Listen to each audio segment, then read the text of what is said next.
атасы өзүңүз чет элдерде билим алдыңыз, араб элдеринде болуп келдиңиз, Америкада да болдуңуз. Айтпагым, жалпы өркөндөө өсүү тек билиммен болот.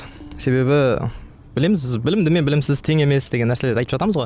Бурун тил үйрөнүү, тил көп билетин адамдарга таңыркоо бизде бир ерекше нерселер эди. Ол бизде мисалы кагыйда, эрежелер, казак тилин маселен бир эсимче деген сыяктуу бир зат эсим, сын эсим не экенин дурус түшүнгөн адам жаңа тил ийгерүү барысында ода айрымдар болот.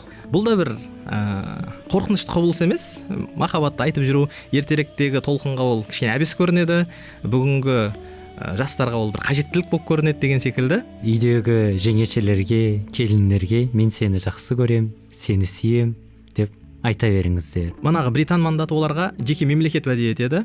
Бирок бириккен үлкөн араб мемлекетин ваде эткен кезде кийинен Биринчи дүйнөлүк согуштан кийин манагы Сайкс-Пикот келисими боюнча араб элдерин бөлүп тастагандан кийин Лоуренс Аравийскийдин өзү осуган бийликке наразылык билдирген жерлерин келтирет.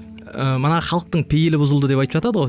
Пейил деген сөз мана арабчада фиал, түркчөдө фил деп айтамыз го. Игыл казакча. Ис аракети айтпакка аңгеме көп кой, бирок ол таусылмайды.